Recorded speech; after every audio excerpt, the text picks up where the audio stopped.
this is kind of cool. My family lived in China in like 1995 or 1996, and I don't remember what was the occasion for buying this, but we've got these old chess sets, and this old Mahjong set, which I think were both acquired while we were there. The Mahjong set might even be older, actually. I'm sure to the right collector these are worth a lot, but I'm not planning on selling it or anything. I just think they're super cool. Look at that, man. That is nice. Zhongguo Shanqi Chinese chess. Got a paper board. Big, nice chess pieces. Now, this is one of those things that I'm not quite sure what to do about. I am never going to learn Mahjong. I am never going to play Chinese chess again. But these seem like just such nice relics, both of my past and just the past in general, that I don't want to get rid of these. And I'm certainly not the first person to have this thought, so I don't want to make it seem like I came up with this. But whenever you acquire something, we rarely think about what is the end of life of that thing that you acquired. When my parents bought these, I'm sure they weren't thinking, okay, in 30 years from now, what is Robbie going to do with these? Are they still going to be around? Who's gonna deal with disposing or keeping it? Who's gonna decide? Recently in this vlog, I talked about softening up a little bit on minimalism. Since that vlog, I have come back again and I'm like, no, I need to not have so much stuff. There is too much stuff in my life. And tchotchkes and stuff are one thing. Okay, they don't take up that much room. They're really fun to look at. They're nice. They're kind of hard to move around, but once they're set up in your space, you're good. The things that I have a problem with are things like these chess sets, yes, but also stuff like this. And just like 2 vlogs ago, I talked about having a bunch of extra computer parts, so I actually was able to make another computer. At first I was like, oh, I'm sure I'll find a use for it. Or it would be nice to have a spare. But in reality, this is just taking up space. I don't have a use for it, and somebody else could be using it. Granted, it's a little bit old and nobody wants computers like this anymore, so I don't know who that would be. But more importantly, I want to stop the problem before it starts. How many times have you bought just a little something on Amazon? And how many times do you actually get rid of stuff in your house? The disparity between small packages on Amazon to how much stuff you get rid of immediately shows where all of this stuff is coming from. And to that end, since January, I have completely stopped buying stuff on Amazon.com. They made it really easy on me because I realized that all of these, just the richest people in the world, for some reason are involved in our government, and it just continually baffles me. Like, can you imagine if the CEO of Heinz Ketchup, for example, Heinz Ketchup was somehow involved in running the government whatsoever? Would that not be absurd? And there's these other tech CEOs just somehow involved in the government, and I'm like, why? What do they have? What experience do they have or qualifications? And who voted them there? Oh, it's infuriating. And so, since I don't have much other power, one thing I can do is just stop buying their crap and enriching them. That being said, I still do need new camera stuff, and when I bought this DJI Action 4, I was very conscious of, yo, if I'm getting this, I'm selling my GoPros, okay? I can't just keep adding stuff. I've gone a little bit back and forth on whether I should sell camera stuff or not, because so much of it has a story. I'm like, oh man, I use this camera at the northern tip of Japan. That's amazing. And with stuff like that, I'm inclined to keep it. But with stuff like this Sony kit lens, this 28-60 that I have no use for, somebody could be using this and I could get the money for it. There's no reason for me to hang on to this. In an effort to not just repeat myself on this vlog over and over and over again, I've talked about this a million times. The big new revelation here is, although it's not really a revelation, but it's something I'm very, very committed to right now. First things first, stop adding. Don't give these giant corporations any more of your money. I'll let you in on a little secret that I was embarrassed to admit before, but I finally caved and I got the new iPhone. I don't feel good about this. I don't regret it either, but I don't feel good about it. Hopefully though, this type of thing will be something that is not exactly an investment, but will stand the test of time. My previous phone I gave to my sister, and that thing has been going strong since 2021. It's still like new. She's probably gonna destroy it, but at the very least, I could give that to her and like she's got like a nice, good quality thing she can use, and somebody else will get this as a hand-me-down. I want everything to be like this keyboard. My parents bought this for me when I was 17 years old. I use this for my actual job on a regular basis. And this thing is rock solid. Yeah, it works like the day we brought it home. It was from the Guitar Center at Castleton Mall. I think it's a Sam Ash now. Maybe it's still Guitar Center. Yeah, same location and everything. My memory is a little bit fuzzy on what it cost. It was $1,200 to $1,400, so very expensive. But if you can find stuff like this that you know is gonna stand the test of time, that is money well spent. Now, whether you're gonna be able to find stuff like that that's going to be able to stand the test of time, price does not necessarily equate to longevity. But I will say there are absolutely things that will stand the test of time. You can still find them. This Manfrotto tripod now is 10 years old. Absolutely bulletproof, rock solid. The camera I'm filming with right now, bought it in 2020, 5 years strong now, like the day I got it. I mean, a lot of this stuff is gonna stand the test of time. The Mix-Pre 3, yeah, for sure gonna last forever. The Rode NTG3, man, solid as a rock. The problem is identifying what things are gonna stand the test of time. I don't know. Yeah, none of this is particularly revelatory, but I'm just like really committed to stopping the influx and thinking about what is the end of life on anything I bring into my possession. What is the end of life for your possessions? Come on, man.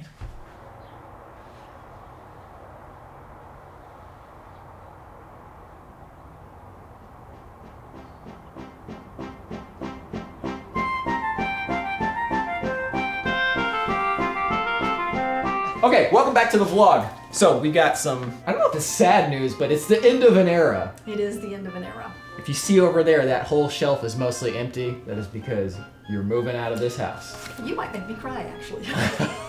It didn't occur to me until like 2 days ago. I was like, oh, I'm not gonna be able to vlog in here anymore when you move out. Oh gosh, I hadn't really thought about that either. So- Even though you said, we're gonna say goodbye to the green, Yeah. that didn't occur to me. Well, yeah, cut to the little tour we did of the house. So have we ever actually done like a full walkthrough of the house before? No. Isn't that And weird that your house is just randomly an internet video location? It is. Well, and did you ever take like of the bathrooms before we redid them? Yeah, there was some Oh, okay. footage of me in the bathroom. They're completely finished because we put the glass in today. I never showed your bathroom. Oh, I don't think your bathroom's ever made it on here. But yeah, that's the kitchen. These are the green walls. So they Green said walls. the green walls must go. They go, and I said, but this paint color is called dancing green, so it has to be in my house. But if I'm leaving, then I guess it doesn't have to be there. And they want me to put this god awful accessible beige. So did they just do that so that people can imagine how they'll do it? Yeah. Although I guess a lot of people really like that. But do you remember when I painted it gray once? Yes. And it was horrible, and I painted it green the next day? Yes. I think that's what this is going to look like, but it'll be neutral. And I've seen occasional comments saying they don't like the green, like people on the internet. Oh, yeah. I think the green looks great. But I do too. I was having a phone call, and he was like, oh, you got some, I can't remember if he said style or whatever, but like got some design genes or something like that. Anyway. The little closet. This is the new bathroom. The weird pipes are gone. There's nothing on the walls now, and I didn't put anything up because we're selling it, and somebody else will do that. This is your old bedroom. You've all seen that. Yeah, but it's a different mess now. All that is organized. I've been through. Oh, organized mess. Yeah, this is the narration closet. Yeah, sorry. And then that's your There. bedroom. Yeah, this bedroom. Come see the bathroom. I'm most proud of this. The plan was when I'm old and decrepit and need a wheelchair or a walker, I could just walk it right in, or roll it right in, because there's no curb. Plus, it's really cool. This is really cool. Yeah. Well, that's too bad. Yep. You finally got it finished and you don't get to use it. Yeah. Well, it wasn't supposed to be here for 2 more weeks, and I really wasn't going to get to use it. Oh. But I can use it tomorrow, so That's good. I'll use it for a week or so. And then, of course, you've seen this room Many times. a bajillion times. Any day now could be the last vlog in this house. Is there a place at your house where you can slide? No. Aww. The future of the vlog is uncertain. My friend that lives down the street, we don't see each other very often, but there's a comfort factor Oh, yeah, I didn't You know, think that, about that, that yeah. I know she's down there and she knows I'm here. And we wave each other when she's walking her dog, you know, through the window and that kind of thing. Or that you're here and I get to talk to you most days. And now you'll have to call me.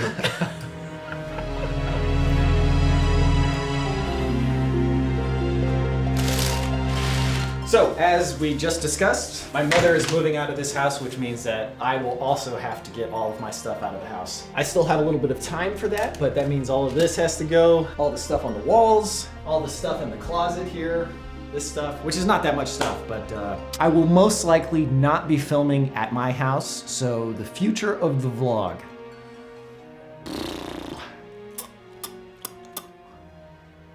I don't know what that means exactly yet. It could mean I will be filming outside more, but another idea I've floated, which is not something that I think a lot of my longtime viewers will really like, but is something I've been wanting to do for a long time, which is I might turn this into a mainly camera review channel. And the reason is because I keep watching these camera reviews on YouTube, and they're made by people who don't actually make anything. Some of them do a perfectly fine job, like reviewing a lens and telling me about the specs of the lens, and that's all well and good. But as far as like an actual person who's working in the field and has used these lenses, like out in real environments, doing real videos where the people watching the end product do not care about cameras at all. I want to hear from those people, and I can give you that perspective. That being said, I love the format of the vlog as it is now. The problem is, it's not really sustainable. Over the course of 10 years, really the only time I'm getting any significant new subscribers is when I do a camera video or I do a travel vlog. If I'm doing a travel vlog, it makes much more sense to put it on the Adventure Archives channel, which has already a much bigger subscriber base and will get even more new subscribers and views from that channel. So doing the vlog as it is now is almost purely for fun. I make a little bit on YouTube ad revenue and I make a little bit on Patreon. And thank you to my patrons. The fact that you've given me any money for these videos is above and beyond what any rational human being should do. And if making these videos was just, oh, I'm not making any money off of it, but it doesn't cost me anything else, that would be one thing. But the fact of the matter is, every moment I'm working on the vlog is a moment I'm not working on Adventure Archives. And because the vlog is not a significant source of income, and has really no path towards becoming it in the form that it is now, I just like more and more, I just don't know if I can justify continually working on it, even to the extent that I am now. Like I've scaled back so much from the past. And I've been thinking about not doing the vlog anymore for like 3 years now, and I kept thinking like a clear answer would just come to me, and it hasn't. I suppose I could just continue doing what I'm doing where I just release one when I have time, but it just feels like, it doesn't feel good to have like a definitive, what is this? What is this? And am I putting all of my effort into it or not? And I'm leaning pretty hard towards not doing the vlog in its current form anymore. The good news though, is that will directly correlate to more videos that I put on Adventure Archives. There will be much more solo videos where I'm going to do some random adventure. So it would be less me sliding around my house and more me sliding around somewhere out there on a different channel. But one thing is for sure, coming pretty soon, this house will no longer be the setting for the vlog. There will be a few more vlogs in here yet, and we will have a proper send-off. But prepare yourself for that. I think we've been in this house for like 7 years now. Man, has it been 7 years? I know change is hard, and the end of an era is a sad thing, but it is also a new beginning, and you know I love endings. So let's have a proper ending and a new beginning. But we still got a few more vlogs until that happens. Thank you for watching. As always, I'll see you in the next one.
I guess none of this is particularly